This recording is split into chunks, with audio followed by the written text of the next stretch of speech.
Hello बच्चों, good morning. आज हम लोग पढ़ेंगे सॉल्यूशन चैप्टर का न्यूमेरिकल। जो पिछले क्लास हम पढ़ाए थे रॉल्स लॉ और ऑस्मेटिक प्रेशर का, ये दोनों का न्यूमेरिकल हम बताएंगे आज। तो पहला जो न्यूमेरिकल होगा वो होगा numericals related to Raoult's law. ठीक है, तो पहला जो रॉल्स लॉ वोलेटाइल लिक्विड के लिए हम बताए थे, उसमें दो फॉर्मूला था। पहले फॉर्मूला देखते हैं। पहला फॉर्मूला था कि total pressure is equal to partial pressure of component, ये हम लोग जानते हैं।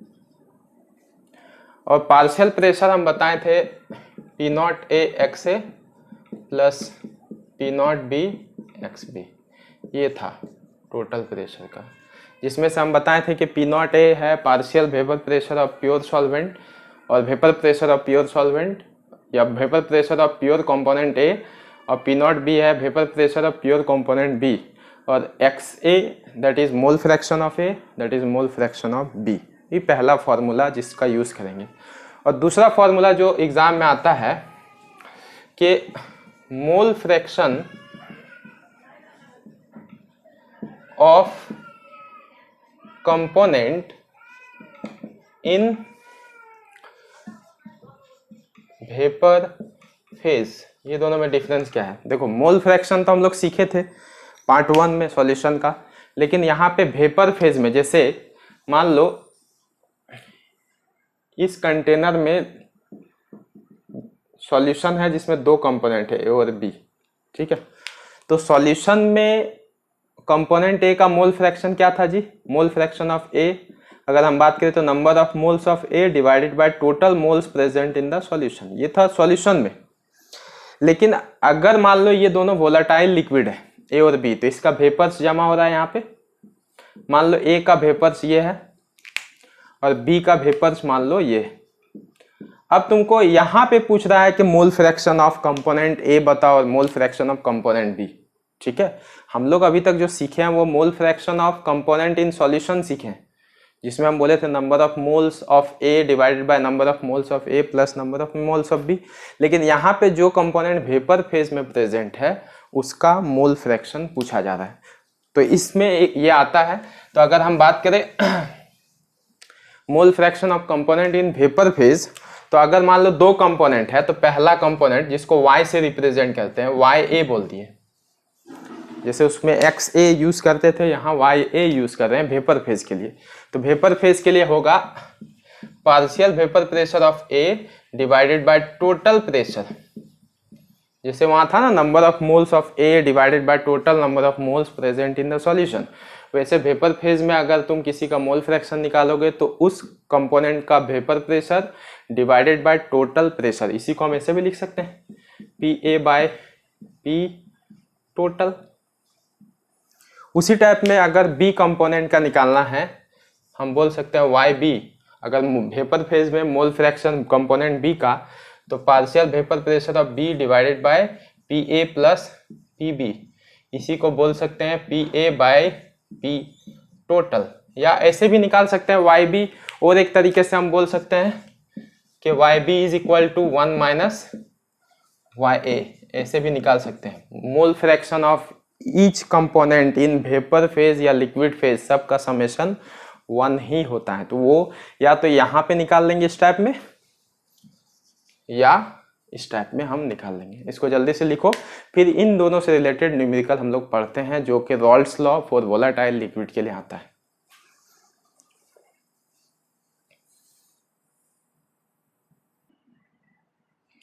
हाँ, तो ये सवाल है कि vapour pressure of chloroform CHCl3 and dichloromethane that is CH2Cl2 दिया हुआ है 200 and 415 mm of Hg। तो पूछ रहा है calculate vapour pressure of solution, मतलब टोटल प्रेशर पूछ रहा है प्रिपेयर्ड बाय मिक्सिंग इतना ग्राम ऑफ क्लोरोफॉर्म एंड इतना ग्राम ऑफ ये। तो पहला और दूसरा सवाल है मोल fraction of each component in vapour phase, ये तो हम बता दिए कि अभी कि कैसे निकालना है। अब देखते हैं पहला सवाल क्या क्या दिया हुआ है, पहले ये देखते हैं। गिवन जो है हमारे पास ये दिया हुआ है vapour pressure of pure component. मान लो क्लोरोफॉर्म को हम ए मान लिए और डाइक्लोरोमीथेन को हम बी मान लिए, तो हम बोल सकते हैं कि पी नॉट ए हमारे पास कितना दिया हुआ है 200 mm और पी नॉट बी कितना दिया हुआ है 415 mm, ये दिया हुआ है। पहला चीज ये तो दिया हुआ है, इसको हम मिटा देते हैं। चलो ये दिया हुआ है हमारे पास। अब पूछ रहा है तुमसे कि वेपर प्रेशर ऑफ सॉल्यूशन निकालना है prepared by mixing 25.5 gram of chloroform and 40 gram of CH2Cl2। तो वेपर प्रेशर ऑफ सॉल्यूशन जो होगा वो होगा क्या P nought A XA plus P nought B XB, यही होगा। हमको ये निकालना है। हमारे पास P नॉट A दिया हुआ है, P नॉट B दिया हुआ है, XA निकालना है, मतलब मोल फ्रैक्शन ऑफ A। ए क्या माने हम क्लोरोफॉर्म को, और मोल फ्रैक्शन ऑफ बी किसको माने डाइक्लोरोमीथेन को। तो हम पहले निकालते हैं। तो देखते हैं क्लोरोफॉर्म कितना दिया हुआ है जी, तो WA मान लें। ए यहाँ पे नॉट सॉल्वेंट और ना ही सॉल्यूट है, यहाँ पे ए हम माने क्लोरोफॉर्म को और बी माने CH2Cl2 को। तो ए दिया हुआ है 25.5 ग्राम। अगर हम मॉलिक्यूलर मास निकालें तो क्या है हमारे पास CHCl3 है, CHCl3 में कार्बन हो गया 12, हाइड्रोजन हो गया 1 और क्लोरीन 35.5 इंटू 3। जब पूरा निकालोगे तो आएगा 119.5, ठीक है। उसी टाइप में वेट ऑफ कंपोनेंट बी कितना दिया हुआ है डाइक्लोरोमीथेन 40 ग्राम दिया हुआ है। तो उसी का मॉलिक्यूलर वेट निकाल लेते हैं। मॉलिक्यूलर वेट कितना हो जाएगा जी, तो CH2Cl2 है, कार्बन हो गया 12, hydrogen 1 into 2 plus 35.5 into 2, total आएगा तुम्हारा 85। ये हो गया तुम्हारा वेट, मॉलिक्यूलर वेट। अब हमको मोल फ्रैक्शन के लिए क्या चाहिए, number of moles of component a और number of moles of component b. तो नंबर ऑफ मोल्स हम निकालते हैं। Number of moles of a मतलब क्लोरोफॉर्म क्या होगा W/m। हमको पता है कि नंबर ऑफ मोल्स होता है वेट बाय मॉलिक्यूलर वेट। तो WA कितना दिया हुआ है 25.5, मॉलिक्यूलर मास कितना हुआ है 119.5। तो इसको जब तुम सॉल्व करोगे तो आएगा 0.213 मोल, ठीक है। उसी टाइप में number of moles of B निकाल लेते हैं, WB/MB। बी यहाँ पे सॉल्यूट सॉल्वेंट नहीं है, बी मतलब डाइक्लोरोमीथेन और ए मतलब क्लोरोफॉर्म। तो कितना दिया हुआ है 40/85। जब इसको सॉल्व करोगे तो आएगा 0.470 मोल। इतना पता चल गया हम लोग को। अब देखो इतना हो गया। अब हमको क्या निकालना है, मोल फ्रैक्शन निकालना है ए का और मोल फ्रैक्शन निकालना है बी का। तो देखते हैं, इसको मिटा देते हैं, सारा डाटा हम लोग लिख लिए हैं। तो इसके बाद देखो हम यहां लिखते हैं मोल फ्रैक्शन ऑफ ए मतलब क्लोरोफॉर्म। तो number of moles of A by number of moles of A plus number of moles of B. तो कितना है number of moles of A 0.213 plus 0.470।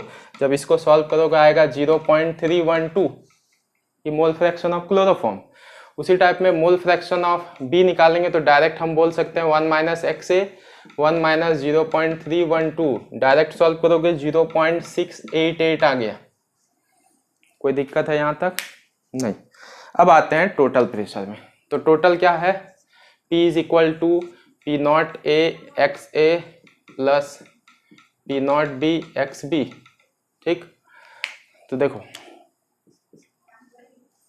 P nought A कितना दिया हुआ है जी 200, XA कितना निकला है 0.312, P नॉट B कितना दिया हुआ है 415, एक्स भी कितना निकला है 0.688, मिटा दे यहाँ।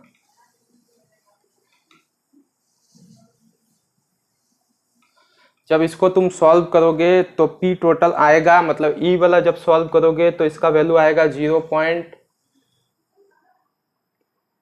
62.4, और इसको जब तुम सॉल्व करोगे तो आएगा 285.5, और ई कुल मिला के हो जाएगा 347.9 mm। ये हो गया सॉल्यूशन का, ठीक है। अब अगर हम क्वेश्चन बी में बात करें तो क्वेश्चन बी बोलता है मोल fraction of each component in vapour phase. तो देखो सिंपल सा है कि वाई ए निकालो, ए यहाँ पे क्लोरोफॉर्म है, तो क्या बताए थे P A by P A plus P B, ठीक है। तो देखो यहाँ पे पी ए क्या है, पी ए क्या होता है जी, P not A X A होता है, और पी बी क्या होता है P not B X B. तो तुम ही बता पी ए कौन वाला है, ये है हमारा पी ए, और ये क्या है पी बी है, ठीक है। पी ए कितना दिया हुआ है 62.4 divided by total P A plus P B मिला के कितना हुआ था 347.9, ठीक है। जब इसको तुम सॉल्व करोगे तो ये कुल मिला के आएगा 0.18, ठीक है। उसी टाइप में वाई बी, तो डायरेक्ट हम बोल सकते हैं 1 माइनस वाई, मतलब 1 माइनस 0.18, तो आएगा 0.82। जल्दी से लिखो, ये दोनों सवाल हो गया, ये वेपर फेज में है मोल फ्रैक्शन, और बाकी वेपर ये सॉल्यूशन का प्रेशर है, और ये कुल मिला के निकाल दिए।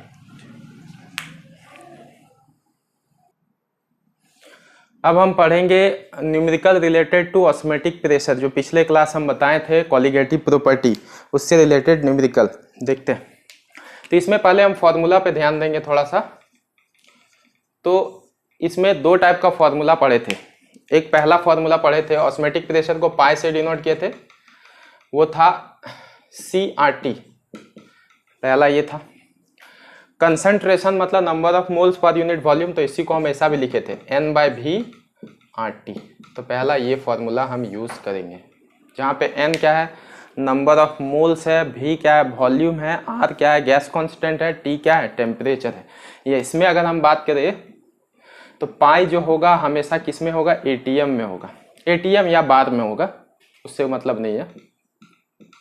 N तो मोल होता है। अगर वॉल्यूम का बात करें तो ये भी वॉल्यूम है, लेकिन हमेशा किस में लेना है लीटर में लेना है, ठीक है।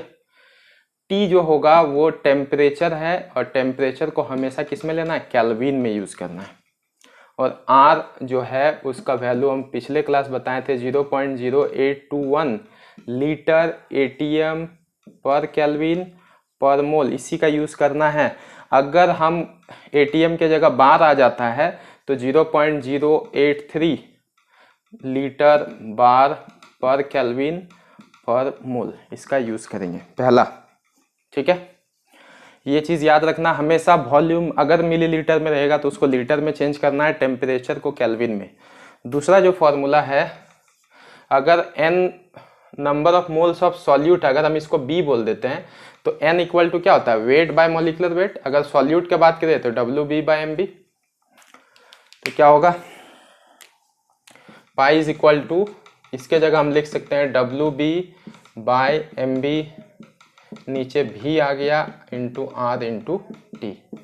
ये दूसरा फॉर्मूला जिसका यूज करेंगे। तीसरा फॉर्मूला,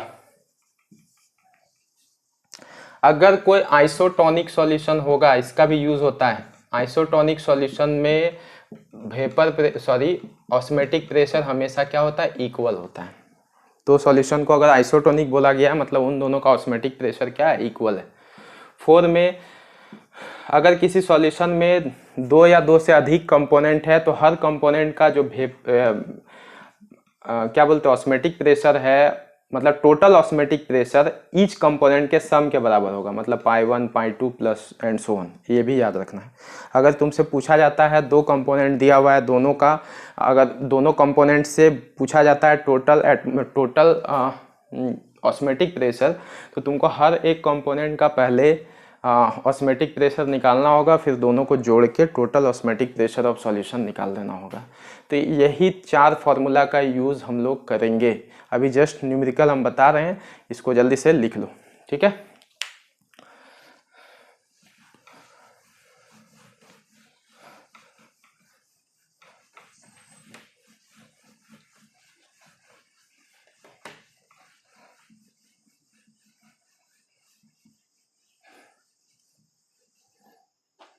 एक जनरल क्वेश्चन आता है कि why osmotic pressure is colligative property. हाँ, हमको पता है कॉलिगेटिव प्रॉपर्टी किसको बोलते हैं, जो नंबर ऑफ मोल्स पे डिपेंड करता है, नेचर पे नहीं डिपेंड करता है। Number of moles of solute and solvent पे डिपेंड करता है and does not depends upon the nature of solute and solvent. तो देखते हैं इसका अगर हम आंसर बात करें तो हम लोग को पता है, वी नो दैट, ऐसे लिखना एग्जाम में भी, pi is equal to n by v r t और pi is equal to c r T.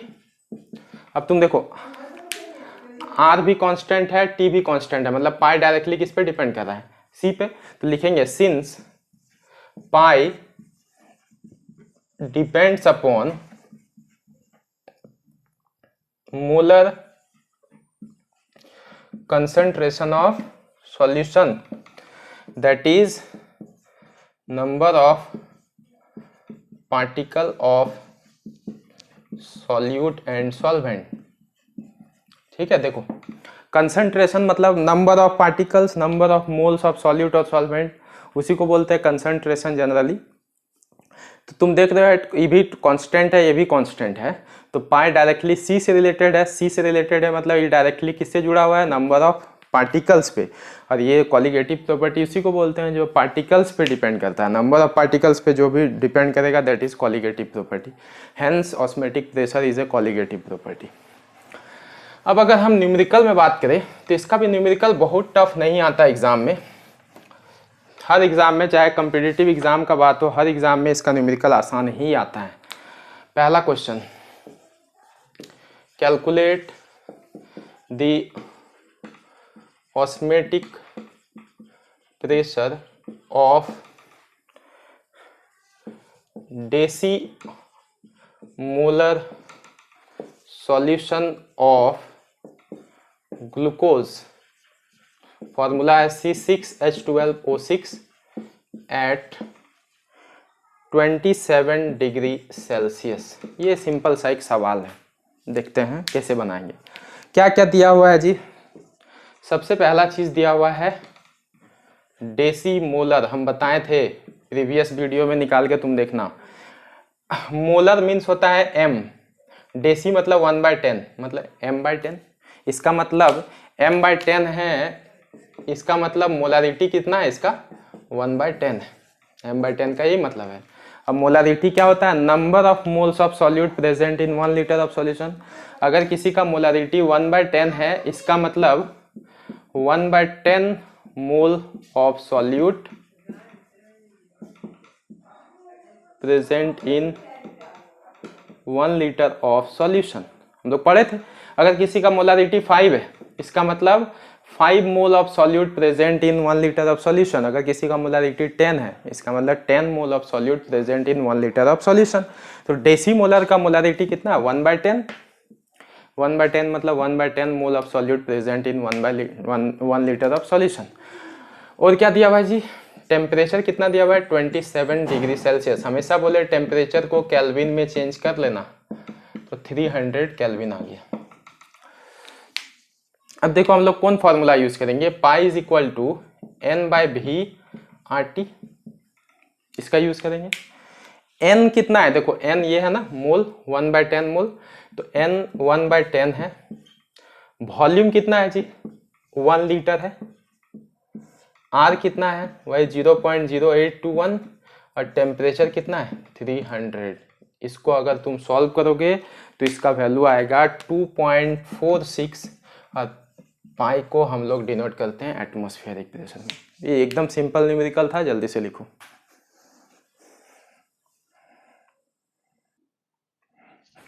हाँ, तो दूसरा सवाल है calculate osmotic pressure of sucrose solution if 3.42 gram sucrose is present in 175 ml of solution. दिया हुआ क्या क्या है देखते हैं। गिवन है पहले वेट ऑफ सॉल्यूट देखते हैं। 3.42 ग्राम सुक्रोज है, ठीक है, weight of solute. Molecular weight निकालते हैं। सुक्रोज का फॉर्मूला दे दिया है C12H22O11। जब इसको निकालोगे तो आएगा 342, ठीक है। वॉल्यूम कितना दिया हुआ है 175 ml, लेकिन हम बोले हैं वॉल्यूम को हमेशा लीटर में रखना है, तो इसको कैसे यूज करेंगे 175/1000 मतलब 0.175 लीटर। पहले यही चीज चेंज करना है। पहले भी बताएं टेम्परेचर को केल्विन में चेंज करना है, वॉल्यूम को लीटर में। टेम्परेचर कितना है 220 डिग्री सेल्सियस मतलब 20 + 273 आ जाएगा 293 केल्विन। अब हमको ऑस्मेटिक प्रेशर निकालना है। ये हमारे पास गिवन डाटा था, इस डाटा का यूज करके हम लोग को निकालना है। देखते हैं, इस डाटा का यूज करेंगे और ऑस्मेटिक प्रेशर निकालेंगे। तो ऑस्मेटिक प्रेशर हमारा क्या होता है जी, दूसरा formula WB/MB × VR × T। Just put करो, आंसर लाओ। वेट कितना है 3.42, मॉलिक्यूलर वेट कितना है 342, वॉल्यूम कितना है जी 0.175, R कितना है 0.0821 और टेम्परेचर कितना है 293। जितना भी आएगा उसको ATM में आंसर ला देना, इतना सॉल्व नहीं करेंगे। देखो ये भी बिल्कुल आसान सा सवाल है कि 200 centimetre cube of an aqueous solution of protein contain इतना gram of protein, osmotic pressure इतना बार और टेम्परेचर इतना दिया हुआ है। पूछ रहा है मोलर मास ऑफ प्रोटीन। पहले दिया हुआ है क्या क्या वो देखते हैं। गिवन पहले वॉल्यूम दे दिया, वॉल्यूम कितना है जी 200 सेंटीमीटर क्यूब।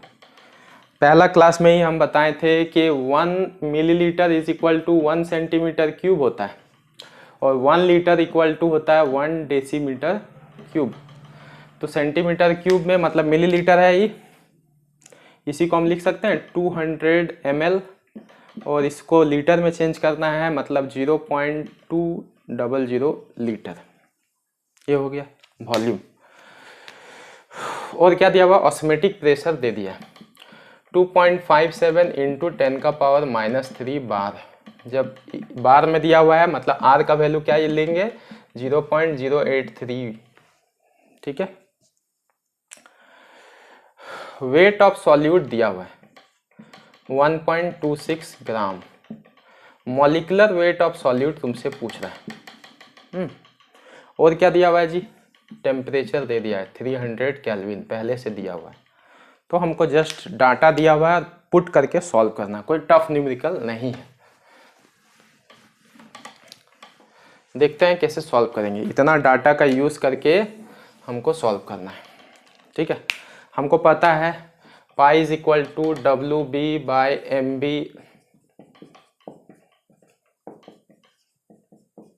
ये है। अब देखो जो जो डाटा दिया हुआ है इसको पुट करते हैं। पाई कितना दिया हुआ है 2.57 × 10⁻³ वेट ऑफ सॉल्यूट कितना है 1.26। मॉलिक्यूलर वेट पूछ रहा है तुमसे। वॉल्यूम कितना है 0.200, R है 0.083 और टेम्परेचर है 300। यहाँ से तुमको क्या निकालना है मॉलिक्यूलर मास। जब तुम मॉलिक्यूलर मास को सॉल्व करोगे तो तुम्हारा कुल मिला के डायरेक्ट तुम लिख सकते हो, इसको आंसर तुम निकाल सकते हो। हम आंसर डायरेक्ट लिख दे रहे हैं 61039 ग्राम पर मोल। ये होगा आंसर। डायरेक्ट यहाँ से सॉल्व कर लेना तुम, ठीक है।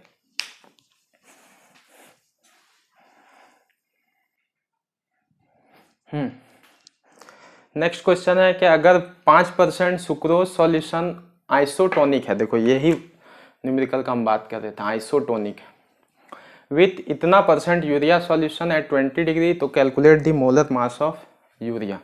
तो सबसे पहले इसको दो टर्म से सॉल्व करना होगा। पहले तो ये समझो कि 5% सुक्रोज सॉल्यूशन मतलब क्या होता है। इसका मतलब हुआ कि 5 gram sucrose present in 100 ml of solution. जब हम मास परसेंट पढ़ा रहे थे W/V, W/W और V/V, उस समय ये बताए थे। अगर किसी को समझने में दिक्कत हो रहा है तो वो प्रीवियस वीडियो देख सकते हैं, ठीक है। इसका मतलब हम लोगों को क्या क्या डाटा मिला इसमें। सुक्रोज का वेट ऑफ सुक्रोज, अगर सुक्रोज को हम कंपोनेंट ए मान लेते हैं और यूरिया को कंपोनेंट बी मान लेते हैं, चलो, तो वेट ऑफ सुक्रोज कितना दिया हुआ है जी, 5 ग्राम दिया हुआ है, ठीक है। मॉलिक्यूलर मास ऑफ सुक्रोज का फॉर्मूला होता है C12H22O11, इसका हो जाएगा 342। वॉल्यूम कितना दिया हुआ है सुक्रोज का, 100 ml, उसको लीटर में चेंज करना है, मतलब 0.1 लीटर, ठीक है, यहाँ तो कोई दिक्कत नहीं। टेम्परेचर कितना दिया हुआ है, 20 डिग्री सेल्सियस, मतलब 20 + 2 73, मतलब 293 केल्विन। इसका हुआ सुक्रोज का। उसी टाइप में यूरिया का बात करें, ये तो केस 1 लिखे हम, केस 2 हम देते हैं। केस 2 में बोला है इतना percent urea solution, 5% sucrose solution, मतलब 5 gram sucrose present in 100 ml of solution. उसी तरीके से 0.877% यूरिया सॉल्यूशन, मतलब हुआ 0.877 gram urea present in 100 ml of solution बोल सकते हैं। और यूरिया को हम बी कंपोनेंट मान रहे हैं, तो वेट ऑफ बी कितना दिया हुआ है, 0.877 ग्राम। ये देखो, मॉलिक्यूलर मास ऑफ यूरिया हमसे पूछ रहा है। वॉल्यूम कितना दिया हुआ है, वही 100 ml, मतलब 0.1 लीटर। और टेम्परेचर भी एकदम सेम है, मतलब 20 डिग्री सेल्सियस, मतलब 293 केल्विन। तुमसे मॉलिक्यूलर मास ऑफ यूरिया पूछ रहा है। नाउ अब हम लोग को पता है सिंस कि सुक्रोज सॉल्यूशन और यूरिया सॉल्यूशन आइसोटोनिक है, मतलब हम बोल सकते हैं कि since pi sucrose is equal to pi urea solution. Isotonic का मतलब यही होता है कि दोनों सॉल्यूशन का ऑस्मोटिक प्रेशर सेम होगा। इसका हम लिखते हैं WB/MB, सॉरी सुक्रोज को A माने, WA/MA इंटू V/R/T। इसको क्या माने, B माने, WB/MB V/R/T। R और T दोनों का देखो सेम है, इसका भी R वही है, R दोनों का सेम होगा 0.0821, तो R कैंसिल हो गया। टेम्परेचर भी तुम देख लो, दोनों का सेम है। इसको हम वैल्यू पुट करते हैं। WA कितना है, 5 ग्राम, मॉलिक्यूलर मास कितना है 342, वॉल्यूम कितना है 0.1, और टेम्परेचर कितना है, टेम्परेचर तो कट गया, ये दोनों कट गया। WB कितना है 0.877, मॉलिक्यूलर मास पूछ रहा है, वॉल्यूम कितना है 0.1, बाकी तो कैंसिल हो गया। जब इसको तुम सॉल्व करोगे तो मॉलिक्यूलर मास अप्रॉक्स यूरिया का जो आएगा वो आएगा 60 ग्राम पर मोल, ठीक है। सॉल्व करके देख लेना, समझ में आया। ये भी न्यूमेरिकल इंपॉर्टेंट होता है एग्जाम के लिए।